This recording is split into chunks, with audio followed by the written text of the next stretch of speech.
Как известно, прошли парламентские выборы, состоявшиеся в Киргизии. Там приняло участие 56% из 3,5 миллионов зарегистрированных избирателей. На 120 мест в новом составе парламента претендовали 16 партий. По официальным данным, барьер в 7% преодолели всего 4 из них. Это провластные Беримдик и Мекенам Кыргызстан, а также центристская Кыргызстан и оппозиционная Бутун Кыргызстан. В столице Кыргызстана тысячи людей, не соглашаясь с результатами парламентских выборов, вышли на митинг. Я попрошу сейчас наших режиссеров показать митинги в столице Киргизстана. Силовики сначала оттесняли демонстрантов от правительственных зданий, задействовали слезоточивый газ, резиновые пули, светошумовые гранаты и водометы. А вот демонстранты, в свою очередь, подожгли мусорные баки и забросали полицейских камнями. Окна нескольких машин и зданий вдоль дороги были выбиты. Издание «24 Кыргызстан» сообщает, что митингующие сожгли машину патрульной службы милиции. Также протестующие машины протаранили ворота возле парламента в столице и ворвались в здание. Протестующие смогли добраться до 7-го этажа, где расположен кабинет президента, спикера и лидеров парламентской фракции. Давайте посмотрим, как протестующие прорываются в парламент без комментариев.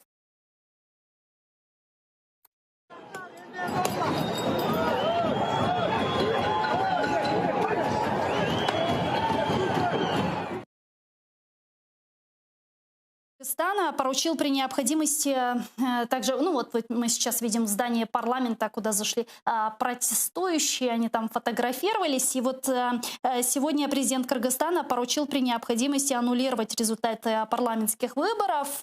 Он призвал политиков успокоить своих сторонников, сказал, что это была попытка переворота власти. Давайте вместе его сейчас послушаем.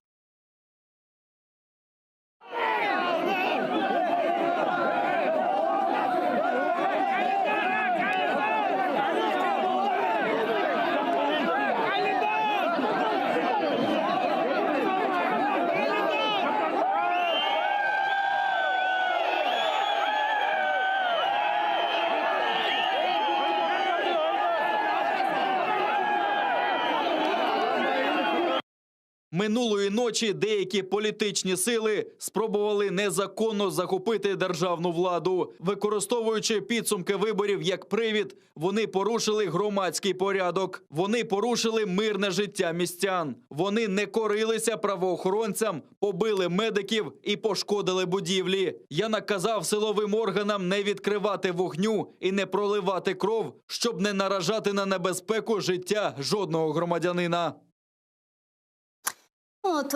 В результате митингов, протестов протестующие добились освобождения из СИЗО бывшего президента Киргизии Атамбаева. Его сразу выпустили из СИЗО, где он находился с августа 2019 года по обвинению в коррупции. С нами сейчас на прямой связи Даниил Кислов, главный редактор информагентства Фергана.ру. Даниил, витаю вас, здравствуйте. Добрый вечер. Добрый вечер. Правильно ли я понимаю, что для киргизов подобные революционные акции, митинги — это вполне себе такая нормальная практика? Начиная с 2005 года, с тюльпановой революции, по сегодняшний день уже 15 дней там не утихают такие протестные настроения. Некоторые даже ищут какую-то мистику в цифрах, в датах. Сегодня 5, 10, 20. В 5 году была революция, в 10, 20.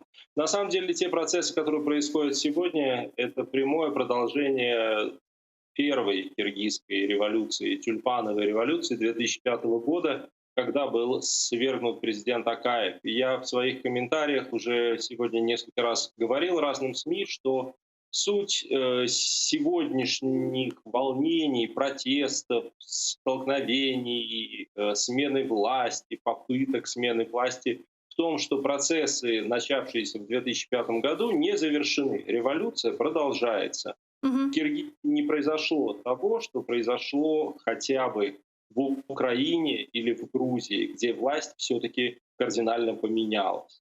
А почему, как вы считаете, с чем это связано? Почему это растянулось на 15 лет? В Киргизии очень много разнонаправленных сил, интересов, политических бригад, я бы так сказал. И эти политические бригады часто замешаны на уличных, на мародерских, на бандитских отношениях. И даже во власти отношения зачастую принимают характер бандитизма, когда нарушение всех законов, оппонент, один противник, пользуясь властными полномочиями, сажает другого своего вчерашнего приятеля в тюрьму, как это было, например, с президентом Жээнбековым и бывшим президентом Атамбаевым, которого посадили, но освободили сегодня. Не устаканилась в Киргизии нормальная политическая жизнь. Ветви власти носят лишь формальный характер. За ними стоят олигархические группы, криминальные группы и кланы. Нельзя сбрасывать со счетов то, что есть сильное противодействие между югом и севером. Очень много разнонаправленных векторных движений внутри Кыргызстана. Ну вот правильно ли понимают, как говорят у нас тоже многие эксперты, что этот вот конфликт сегодня, он не базируется на каких-то внешнеполитических векторах власти, да, а он именно вот идет некая такая клановая борьба? Абсолютно верно. В отличие от Грузии, Украины или даже Белоруссии, в которой все-таки протестующие против результатов президентских выборов, ну, как бы несут перед собой такой символ как бы прозападности. В Киргизии нету прозападных политиков или пророссийских, или прокитайских, и все это есть борьба внутренних сил. В любом случае, кто бы ни победил, лишь бы установился порядок, я так считаю. Киргизия очень зависима и от ОДКБ, и от России, и от Китая, от Казахстана, от сильных соседей. В этом отношении я бы хотел обратить ваше внимание и внимание вашей аудитории, что несколько минут назад президент Жээнбеков дал краткий комментарий BBC, в котором он произнес очень страшное слово. Он сказал, это не революция, это не переворот, они даже не хотят пересмотра парламентских выборов, они хотят дестабилизации.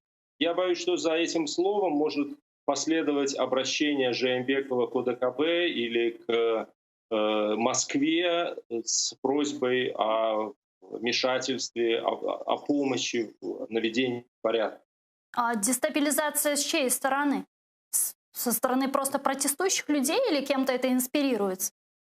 Я не вижу никакую внешнюю силу, которая могла бы это инспирировать. Основная сила — это недовольные результатами выборов 12 политических партий, которые представляют достаточно большую часть общества, и в этих партиях состоят аксакалы, политики, которые на протяжении многих лет, еще при Акаеве некоторые из них были, они то получали власть, то опять утрачивали ее. И этот сегодняшний расклад не устраивает их абсолютно.